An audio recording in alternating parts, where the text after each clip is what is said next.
Hello and welcome to Enlightened Empaths, your community for the spiritually awakened, where we discuss, explore, and connect with fellow empaths, healers, intuitives, and seekers.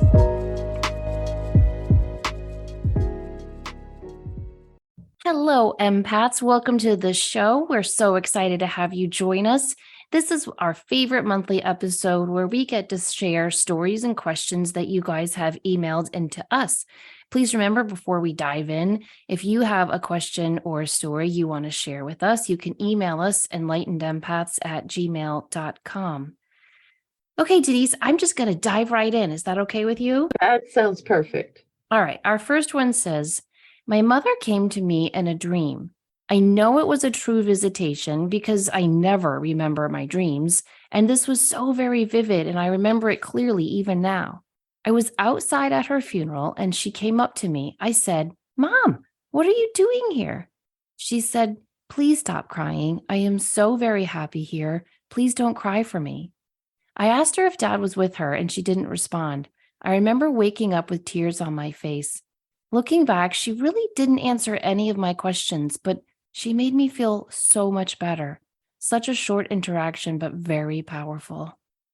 Oh, I love this story because doesn't it remind you of messages you and I are always hearing? Put the Christmas tree up. Go on with your life. Celebrate. Please know I am happy.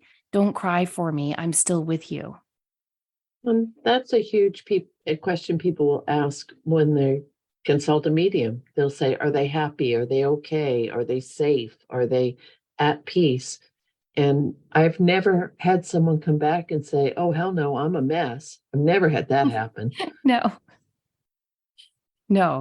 because they are. Why? How could you not be happy over there? I mean, that's where all the work is done and you just get to relax and heal and enjoy and connect. And the only thing I feel that they do worry about is us and if we're doing okay. So how lovely that this mother went through this huge effort to enter her dreams with this beautiful message of, I'm happy, please don't cry for me. Right. And nice that she was able to have a verbal interaction, because a lot of visitations are telepathic. Yes. So it's interesting. Our next one, I knew someone and was close to them for a very brief period of time, maybe a few weeks, when I was younger, and they've since passed. As odd as it sounds, I feel they're one of my spirit guides. There have been signs and synchronicities for years. I'm wondering if this happens sometimes, like a guide will come into our life briefly on Earth with the higher purpose of guiding from the other side. I'm very interested in this type of thing and would love any feedback. I think it's interesting that it's not how long we know people. I have this weird theory that there are people that we connect with in every lifetime, and it might be a brief interaction, it might be longer, it might be, but almost, and maybe I'm being, airy-fairy with this, but it would be nice to think that there's someone that we check in with in every lifetime. Just, you doing okay? Yeah, I'm doing okay. How about you? So with that, if the signs, the synchronicities, all of those things are coming in, I don't see why that person wouldn't be a spirit guide or, as you say, an invisible helper in this person's life. Yeah, and I think it's really important for us to honor those feelings. If that's what you're sensing, then that could definitely be it. I can't remember the exact quote, but you know that famous quote, how some people come into our life for a reason, a lifetime, a season, and you just have to enjoy them for however long you have them in your life. I've always felt that our main guides are with us well before we come into this world because they help us plan our whole lifetime out. But I do think that there are other helpers that come and go. For example, my dear friend George, who passed away, he said he was assisting on my team. And so I do think our loved ones can assist and help out. I really do. And I think we can solicit that help as well. Don't ever forget to ask for that help and ask for that guidance and assistance, because ask and you shall receive.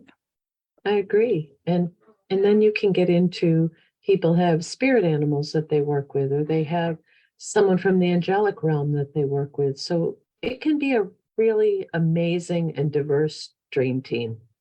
Yes, 100%. All right, our next one says, I was catching up on episodes and I just have to respond to the episode you did with Echo Bodine. Oh, that was a good one. Don't you love her? Yes. And she continues, I heard you report that you get lots of emails from other folks with the same concern. What if my super dysfunctional relative becomes a ghost when they passed because they're deep down afraid that God will damn them to hell because of their evil deeds that they never or barely ever acknowledged? This is my worry because my demented father-in-law is already creepy, stalkish, and unaware of the effect he has. And he has major, real, unresolved guilt for things he did many years ago. My husband and I are his caretakers, and his dementia is worsening quickly. He barely knows our names anymore. I dread the idea that he might stick around here when he is actually dead, because I don't feel like I have any relief from his looming presence as it is, and I can't imagine what his ghost would be like. I have done as Echo suggested and talked to his soul. It felt really silly doing this, but I am doing it repeatedly, so hopefully it sticks. Any other suggestions would be very much appreciated. I imagine the other readers who responded feel the same. The work has to be done on a spiritual or energetic plane because the cognition and language are all gone now. Even if his ego would have allowed him to admit the things he did, he cannot communicate on any meaningful level anymore. Okay, so for any new listeners who didn't hear that show, Echo wrote her most recent book is called How to Live a Happily Ever After Life. And this was one of the questions I asked her because my mom is, a difficult person, and she's also very, very nosy. And I just have always had this feeling that when she goes, she's just going to stick around just so she can spy on her daughters and be like, I knew it. I knew she didn't wash the dishes the way I taught her to immediately. So when I asked Echo that question, she did say that that can happen, but if you talk to their soul before, during, and just after they pass, you can really help them to transition. And I think it's important to remember that there are many parts to us. We have a body, a mind, and a soul, but we also have a higher soul. And this is the part of us that is just pure soul, spirit, energy. It's not connected to our personality. It is not connected to the DNA that we inherited when we were born into this world. It is just the essence of who we really are. And if anyone remembers, I shared this story in my book, The Awake Dreamer, and I've shared it many times on the podcast as well. So I'll quickly condense it here. But years ago, I had a dream where my mom and I were talking, and she said, how is this working out for you?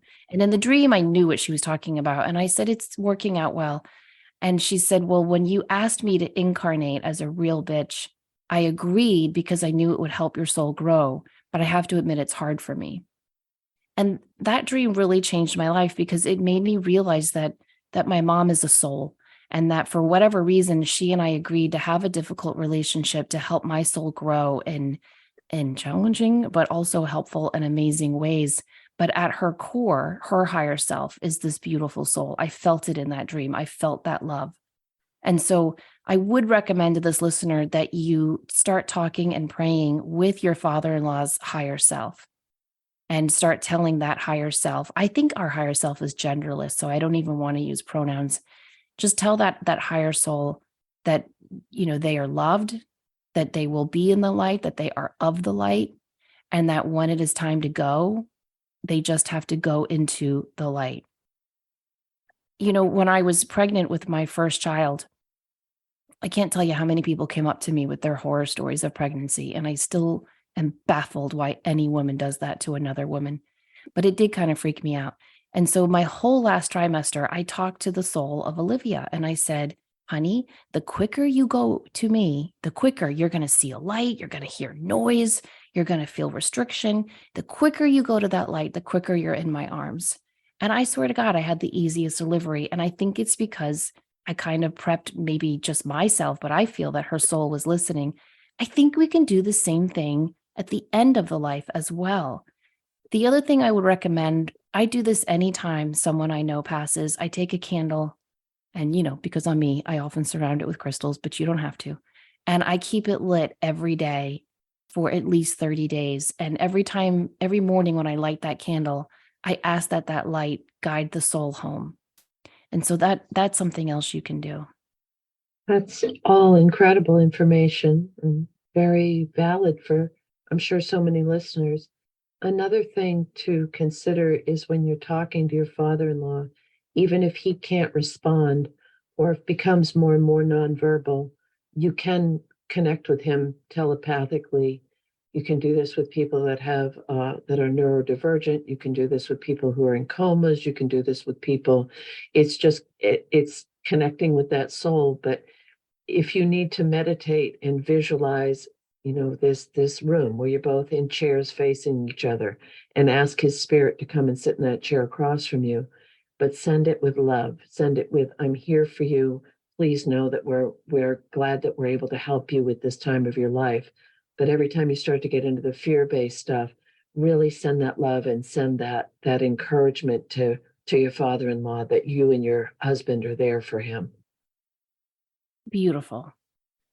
Okay, so let's see. Our next one says, since losing my father-in-law last year, I've started to have a strong communication with spirit after a lifetime of being mostly agnostic. I have no question now that we're able to communicate beyond the physical world. Last week, I had a dream that my living 90-year-old grandmother was stepping outside of a door and we embraced. She immediately passed away and I felt her spirit exit her body. For whatever reason, I didn't react. I just had a knowing that this was meant to be a farewell. As soon as I woke up, I texted her. It's awesome. She texted emojis and all, and she responded with a cheery, all is well. Do you think we're able to speak to another person's higher self ahead of their passing? I've had visitation dreams, but never prior to passing. I think yes, I do. I think that we can connect with that essence of who someone is, their soul light. Oh, I do too. And look at the symbolism in that dream with the grandmother stepping out of the doorway. I mean, doorways are portals. And I do think our soul prepares well before. I have another dream story to share about that. I had a dream that my mother-in-law came to me with one of her dear friends, and we were telling her friend that it is time for her to pass. And the friend said, I know that. I know, I see it. Thank you for your advice and guidance. And I'm looking forward to my transition. And I woke up and I told a lot of people in my mother-in-law's family about this dream. And this woman was in her late 60s. I think she was 67, 68. And they all kind of looked at me like, okay, Samantha. And I think it was 6 months later, she had a brain aneurysm and passed.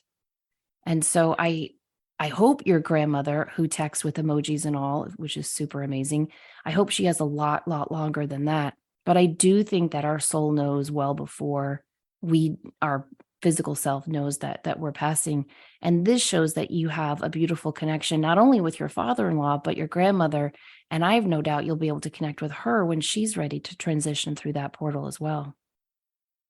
Very, very well said. Okay, our next one says, I would like you to shed some light on an experience my lovely mother-in-law is having.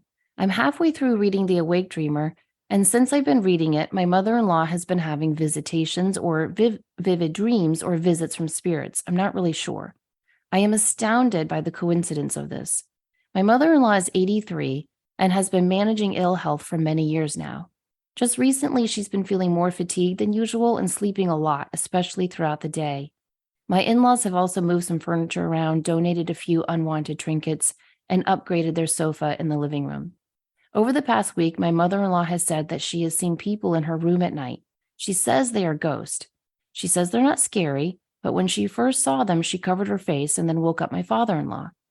Over the past few weeks, more and more ghosts are visiting her, and last night she said there were so many they kept her up because they were talking and standing around her bed.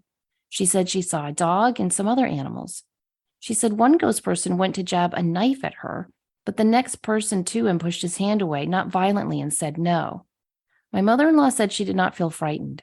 She said when they appear, they walk down an imaginary flight of stairs that is on the side of her wall next to her bed, from the ceiling to the floor. She said they just keep coming, flooding into the room.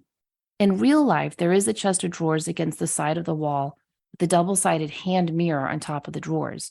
I asked her if the mirror was always there. She said it's from another room, but has been there for a couple of weeks. I moved it back to the old room. I just wondered what your view on this is. My father-in-law does not believe in spirits and ghosts the same way I do, and he thinks my mother-in-law is hallucinating because she's overtired.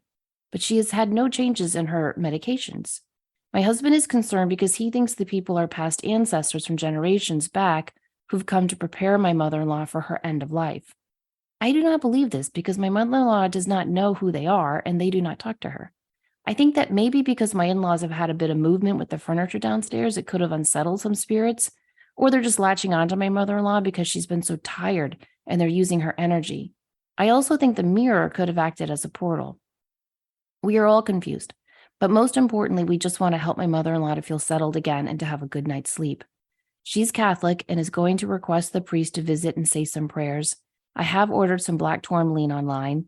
I'd like to cleanse them and place them around my mother-in-law's room for her, but I do not want them to take on my energy. Is it possible for me to do this? I've also looked through her prayer book with her and together chose a guardian angel prayer, a prayer for protection from Archangel Michael, and encouraged her to keep her Bible open to Psalm 91 or Psalm 23. I've also told her to visualize a protective light around the bed and tell the spirits to please go away. I need to sleep. I think this is overwhelming and tiring for her. Just wondered what your thoughts were and if you could offer advice or suggestions. Okay, well, I do think everything you're doing is absolutely what you should be doing. Moving the mirror is a good idea.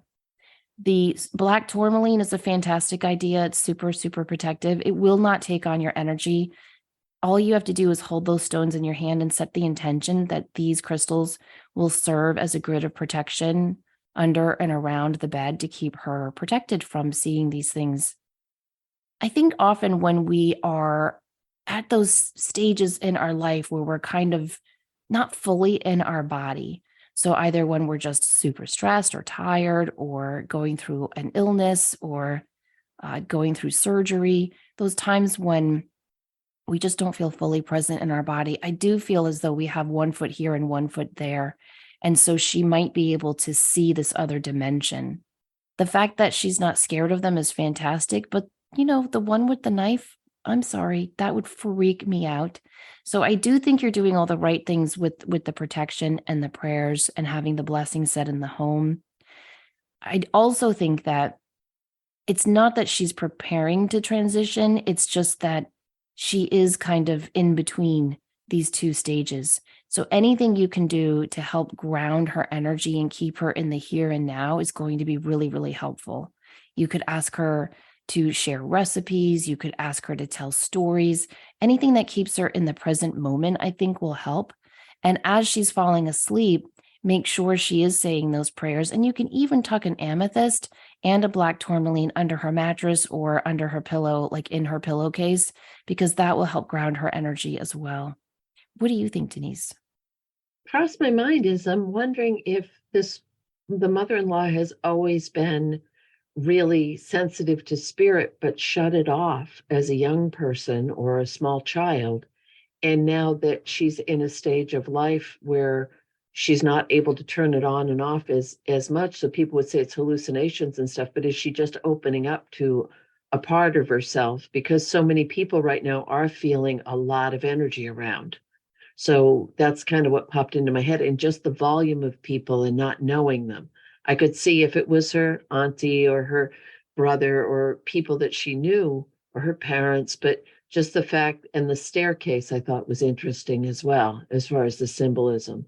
But I'm wondering if there was a connection somehow. I agree, moving the mirrors, some furniture, that kind of stuff, but for that volume of energy to come through, isn't there usually a shift in something in a house or the location or the land? Yes. And I think you bring up an excellent point that she could have had this ability naturally and just learned to shut it down. And then, as you get to become an adult and you're busy and you're taking care of a family, I think very often we naturally shut it down. And now she's in this place where she can just rest and be taken care of. And so maybe it is popping open. And the staircase, I'm glad you brought that up because my dad, the last year of his life, talked nonstop about how when he was trying to fall asleep at night, the ceiling above him would disappear and there'd be a staircase. And he did talk about Oh, seeing a lot of people coming up and down. Yeah, I have it on audio. I need to share it on our Facebook page. It's really, really cool to listen to him describe that. And if you read, I would recommend this listener check out Visions, Trips, and Crowded Rooms. It is such a phenomenal book, and it's about what doctors, nurses, and hospice workers have reported people seeing before they pass. Again, your mother-in-law is not, we're not saying that, but it's no. very, very similar with all these people gathering around her bed. Mm-hmm. It's a fascinating story, isn't it? Yeah, it is. The next one says, I have a story I'd like to share and a question to ponder. I was standing outside a massage parlor in my local town looking over the signage at the front, and a small older man approached me and commented on how far ahead the Eastern world is compared to us in the Western world. He asked if I knew about chakras. I replied a little bit. He talked about them a bit and told a story that the chakras can be activated and that a horse with an activated root chakra, to the best of my memory, it was that chakra, could enable it to win a race. I know our chakras are powerful in their own right, but it makes me ponder.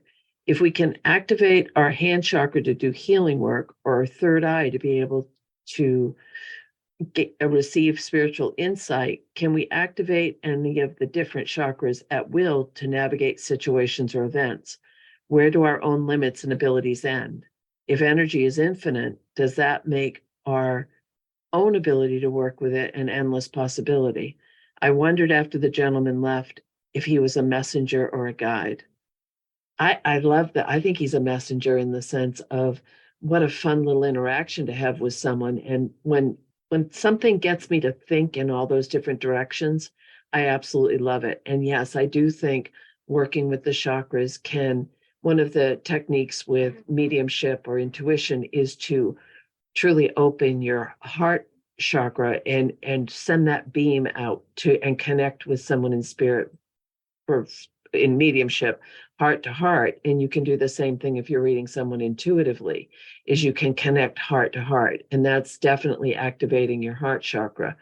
One of the things of a lot of times, if people suddenly start having lower back pain or spasms or stiffness, and I'm not a medical person, don't play with on TV, but just unexpected, you can stop and ask yourself, are you concerned about finances, security, resources? Because they'll often correlate. Our body is such a beautiful barometer to help us figure things out. Yeah, it is. And it's always trying to talk to us in these ways. You can work with the chakras individually for sure in these ways. If you have to give a presentation or go up for an interview, work on your throat chakra, wear light blue crystals, wear light blue clothes. There are different yoga poses that help activate each of the chakras. You can just go on YouTube and search yoga for the chakras, and a bunch of things will come up for you.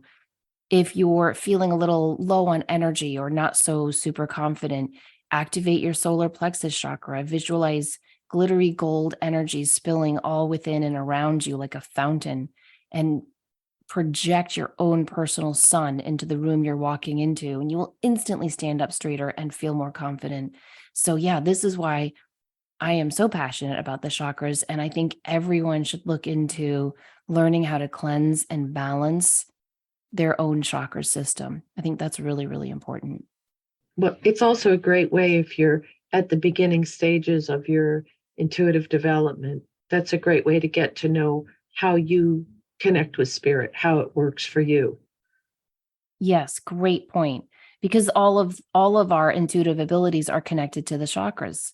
Mm-hmm. Clairsentience to the solar plexus, clairaudience to the throat chakra, clairvoyance to the third eye chakra.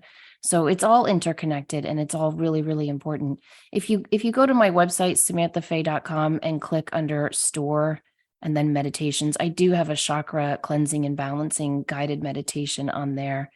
But really, anything you can do that helps you visualize all 7 of those major energy centers spinning at the same rate and vibration, and being completely clean and clear of any debris or negative energy is going to vastly help you. All right, our next one says, "Hello, ladies. I was listening to your most recent episode while running errands. I was in my car making quite a few stops in the rain and looking forward to getting home. I was pausing the show every time I had to get out of the car. I had just come to the part where Samantha talked about the significance of that U2 song, Still Haven't Found What I'm Looking For, and what it held for her when I reached my next stop, which was to help a dear friend pick up and then dump all the crap her ex had left at her place over the years. She was finally letting go, and I was only too happy to help her get this task done." Okay, wait, let me pause here for anyone who didn't hear that episode. I had said that whenever I hear that U2 song, Still Haven't Found What I'm Looking For, I know if I'm doing like a relationship reading or something like that, and that song pops up, it's, it's not good. It means you need to keep looking and move on. So that's the little aside there. Okay, so our listener continues. After dropping her off at her place, I stopped to get groceries, navigating the crowded aisles and the shopping carts. All of a sudden, I tuned into what was playing on the loudspeaker, and it was a beautiful acoustic cover of the U2 song. It was playing very softly, and the grocery store was packed, but it was unmistakable. So obviously, this is a message for my friend, a message I will happily transmit to her, as I know she's finally reconciled that her relationship is done and dusted. And I will paraphrase Samantha and tell her that now the space has been literally made for something far greater and more wonderful is waiting for her.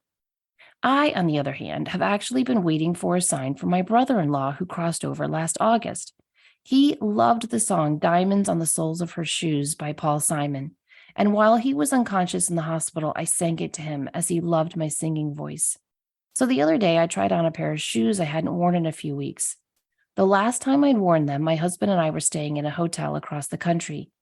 I found a diamond stud earring in the shoe. At first, I thought it must have been a cleaner who may have found it in another room, put it in her pocket, and then dropped it in my shoe by mistake. So, of course, I contacted the hotel in case anyone was looking for it. The next morning, as I was waking up, I thought, wait, maybe it's my brother-in-law saying hi. I had told him he had 3 days to play the song to validate that this was a message from him, as I'm sure he must know that I pass on any messages from him to his widow, who was still struggling with her loss and so very sad. A few hours later, I was telling another dear friend about finding the earring in my shoe, and she said, wait, isn't that a Paul Simon song? And she started to sing the opening lines. She's a rich girl, don't try to hide it, diamonds on the soles of her shoes. My doubting Thomas husband said it didn't count because anyone would have started singing that song having been told about a diamond earring found in a shoe. So I decided to ask my brother-in-law for yet another sign. Oh, this poor brother-in-law in heaven. Can you imagine? And while I was running around today, listening to the episode about signs, I was thinking, okay, buddy, come on. Sorry to bug you. 2 days left to play that song. So the big thing that resonated with me in this episode is the role we all sometimes unwittingly and most unknowingly play in delivering signs for others. Like the fictional DJ Samantha referenced, it's a team effort. I feel I am often a conduit for others' messages, like the 2 cars with the significant license plates. Those 2 drivers, completely unaware, some beautiful and powerful force moved mountains for that listener to get her message.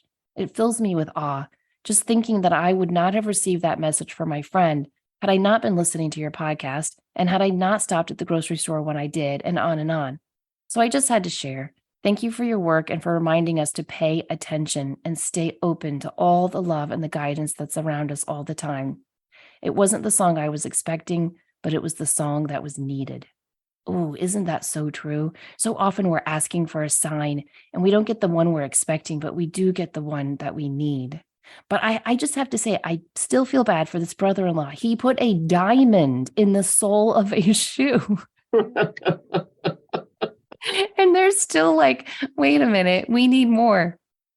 But you know what? I would have been the same way. We always need more of those signs. I think because it's just so miraculous and wonderful. And when you get them, it's like, oh, it's just the greatest feeling like, oh, they are alive and well over there. And the way she said she feels as though she's a conduit, I have to 100% back her up and agree. I've read so many books and channeled books and all sorts of cool spiritual stuff. And over and over and over again, what I see pop up is that on the other side, they are so anxious to let us know they are okay. But they have to find someone who is open and ready to receive that message. And like her brother-in-law's widow, if she's still so sad and in that grief-stricken energy, she's not going to be able to receive that message. But this beautiful listener can and can pass it on. And you know what? That's like dropping a pebble in the pond. It's going to send ripples of loving energy through that widow's grief. And it's going to start kind of opening her up so that hopefully she can have a dream visit or find her own diamond in the sole of a shoe so she knows her husband is alive and well and waiting for her on the other side. As far as signs go, that is an amazing one, isn't it? Yes, That's a little bit different. Oh, I got a cardinal. I mean, I know. we love our cardinals, we love our butterflies, but diamond in the shoe. A high five to that guy in spirit. That's amazing. But I've never also, found jewelry. Have you ever found jewelry? I've never found jewelry, and I sure as hell have never found a diamond. no, no, that's so incredibly special, unique. And the fact that she was when she called the hotel, did someone lose this? We found this. Where did it come from? It wasn't a diamond that she recognized. It wasn't, oh, there's my stud earring. It must have fallen off the dresser into my shoe. In the world of spirit, if anyone's listening to this and going, there's no way, just Google apport, APORT. Is there an E on the end? I'm not sure. I'm not sure either, but it's called a spiritual apport, and it's where material physical objects appear out of nowhere. It is so cool to research. Right. And it's a part of physical mediumship where, well, anyway, that's a story for another day. That's a whole other aspect of mediumship that isn't practiced very much right now. Most of the mediumship now is mental mediumship. Okay. Anyway, our next one says, I have a question about synchronicity. Can it be a warning rather than a sign that you're on the right path? A few months ago, I got chatting to a guy at work. We had said hello in passing many times, but never spoke. It turned out he used to live just around the corner from my mom, the house I grew up in. I now live about 100 miles away. He mentioned a couple of people I knew, one that had passed away recently.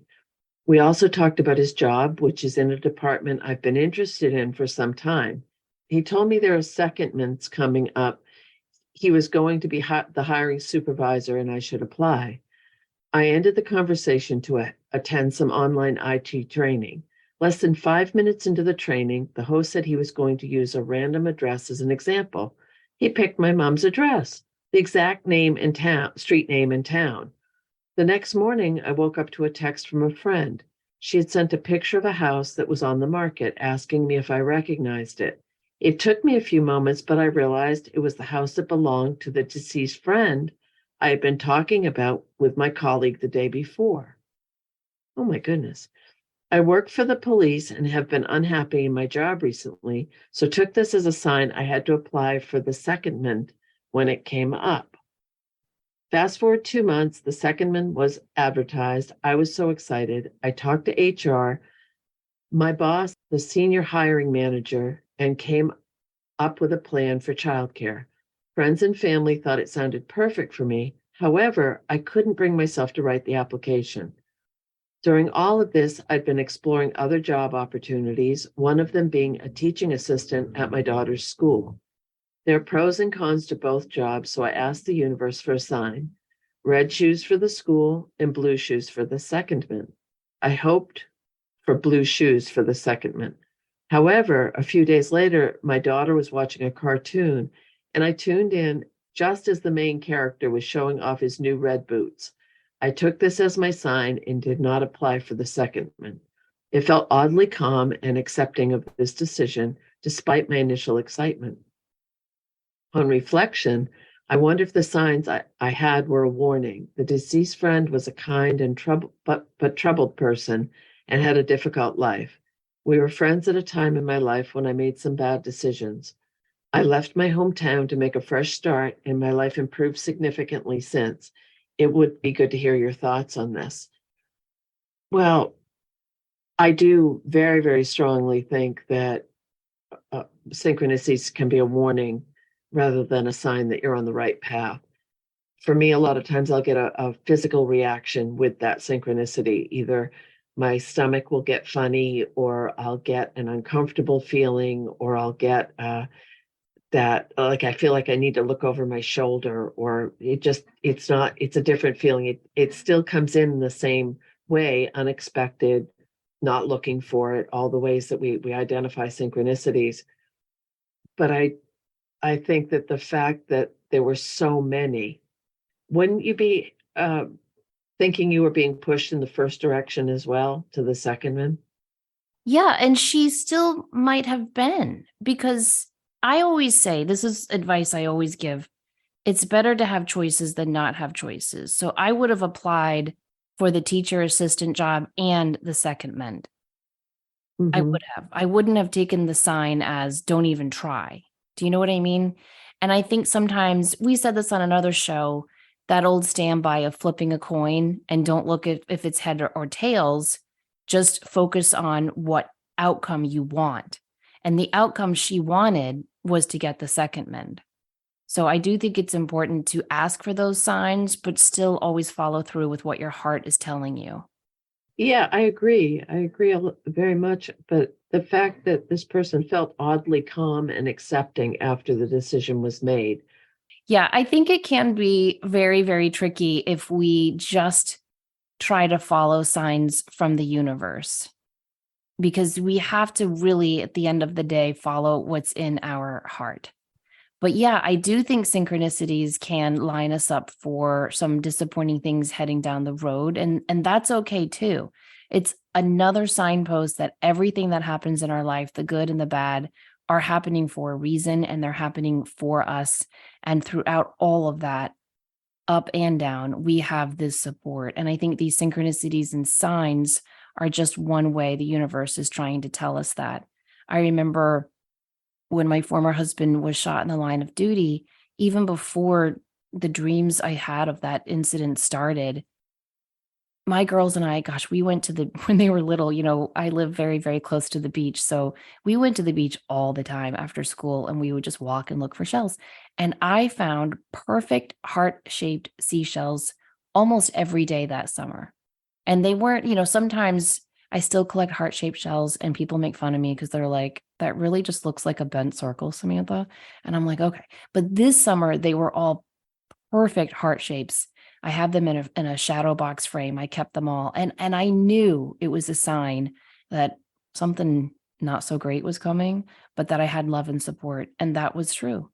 And so I wouldn't take any of this as like, oh, this is kind of scary or bad or what have you. I would take it all as a positive, that we are loved and supported. And sometimes, I just want to add this. It's a complete aside, but sometimes we ask for signs for something and we get the signs or we don't get the signs and it just doesn't work out the way we wanted. I think that's all a part of it as well. For example, I had a friend and she was applying for a promotion at her company, and she asked for a sign. Should I apply for this promotion? She got the sign, 2 thumbs up. Yes, you should. And she didn't get the promotion. And she was like, what the hell? I asked for the sign. I got the sign. Why? This is ridiculous. And I was like, well, I don't know. Just sit with it. What happened was she realized in that application process how her company really did not value her at all.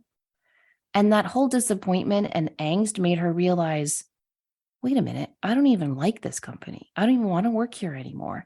And it propelled her to seek a much better job outside of that company. So sometimes, we ask for the signs, we get the signs, the thing happens or doesn't happen. And this is where so many people tend to pause their forward motion on their spiritual path because they go, well, this is all bunk. It doesn't work. No one's out there. I made this up in my head. I'm trying to make this square peg fit into this round hole. I'm giving up. I'm not going to rely on it.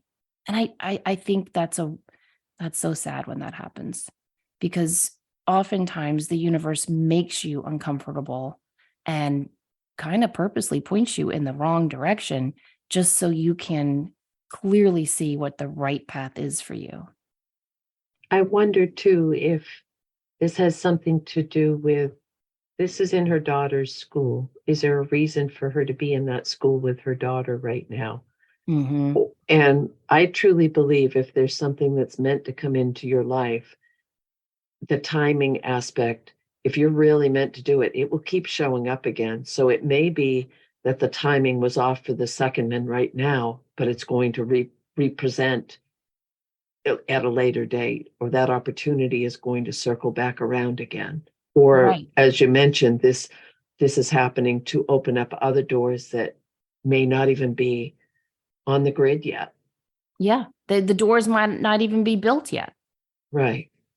But Yeah. I think in the thick of it, when you're like, oh, I really want this job, or I really I think this is what I'm meant to do, and it keeps falling out or it doesn't happen, there is a disappointment with that, especially if you have training or background or education to support going up a level or getting a more administrative position or whatever that might be. It can almost feel like the universe is letting you down a little bit by not supporting the one you think you're supposed to be doing. Yeah. Yeah. It's tricky making all these big those fork in the road moments in our life. We have them all the time. There are little ones and medium ones and big ones, right? And it's very, very tricky navigating those decisions. I think asking for help from the other side and asking and seeking signs is a great way to help you make the right decision. But I have to repeat myself and go back to you got to go back to your heart and what your heart is telling you, because that's really your best inner compass. Right. I agree with you 100%. And I hope this person has a wonderful time working in the school. Yes, I do too. You and I both loved it for quite a long time. As the person said, there are pros and cons to every situation. I was going to say, Denise, you there? You paused a little. Yeah, I did. I'm very much the realist. So, yes, there's some wonderful things, and there are some things that are, as with any profession, and we'll just leave it at that. Well said. Okay, don't forget that we are still collecting stories of signs and synchronicities and messages you've received from your invisible team of helpers. So you can always email those to us, enlightenedempaths@gmail. If you go to my website, samanthafay.com, and click the upcoming events tab, you'll see that for the 4 Wednesdays in June, I'm teaching the Be Your Own Psychic class. This is where you will learn how to really open up and hone and tune into your intuitive abilities. Each week, you're partnered up with someone new from class where you get to really practice your intuition and see how you're growing. Classes are recorded and emailed to you the next day. It also includes downloadable meditations and lots of handouts. So again, that's the 4 Wednesdays in June from 7 to 8:30 p.m. Eastern time. You can find all information at my website, samanthafay.com. Denise, I know you've got some fun stuff coming up. I do. On June 3rd, which is a Saturday, from 1 to 4 in the afternoon Eastern Standard Time, I'm offering the second part to a shamanic mediumship class that I started last month, where we gave the prerequisites and really explored the topic. And we'll be continuing with that on the 3rd, shamanic mediumship. The journey continues, and that will be again in the afternoon, and we'll be learning how to really dive into what you find in the upper world, the middle world, the lower world, and how to apply that from the viewpoint of being a medium. If you weren't in the first class, a prerequisite would be that you do know how to journey, because that will be a lot of the exploration that we'll be going through on that afternoon class. It's a lot of fun. And you can find any information on that class on my website, thegratefulmessenger.com, and just go to online classes, and all the information will be right there. And if you like the show, please tell a friend or take a moment to leave us a comment or a review wherever you listen to your podcast. It really helps us grow our show. Thanks so much for taking the time to listen. And thank you to all of our listeners who sent in these great questions and beautiful stories. We hope you have a magical, wonderful week. Please remember, as always, to show up, do great work, and share your light. Take care.